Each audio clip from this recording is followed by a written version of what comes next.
Հայկական զորքը դուրս է բերվել Քարվաճառից, հիշեցնենք, որ Քարվաճառից հայկական զորքերը դուրս բերելու գործընթացը երկարաձգվել էր մինչև նոյեմբերի 25-ը։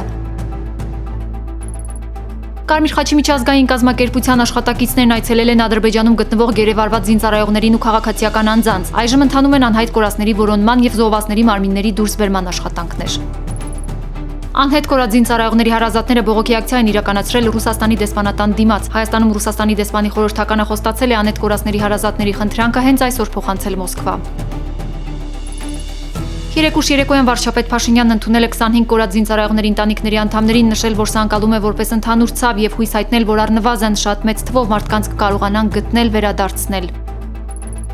Ազգային անվտանգության ծառայությունը հաղորդագրություն է տարածել հայտնելով, որ վերջին օրերին համացանցում բավական լայն տարածում գտած գերեվարվածների վերաբերյալ տեսանյութերը շատ դեպքերում կապ չունեն Արցախում տեղի ունեցած ռազմական գործողությունների հետ։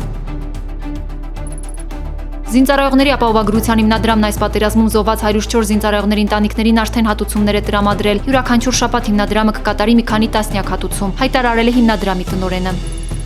Նոյեմբերի 14-ից ի վեր ավելի քան 11,000 արցախցիներ վերադարձել են իրենց տները։ Ռուսաստանցի խաղաղապահները Հայաստանի տարածքից Լեռնային Ղարաբաղ են ուղեկցել փախստականների ավտոբուսների հերթական շարասյունը։ Վարչապետ Փաշինյանի որոշմամբ Գաբրիել Բալայանն ազատվել է պաշտպանության նախարարի տեղակալի պաշտոնից։ Հայաստանի էկոնոմիկայի նախարար Տիգրան Խաչատրյանը ևս ազատվել է զբաղեցրած պաշտոնից։ Գլխավոր դատախազությունը բողոքարկել է Հայրենիք կուսակցության նախագահ Արթուր Վանեցյանին, ՀՀԿ կուսակցության անդամ Վահրամ Բաղդասարյանին եւ ՍԻՍԱԿ անկամավորական ջոկատի անդամ Աշոտ Ավագյանին չկալանավորելու որոշումները։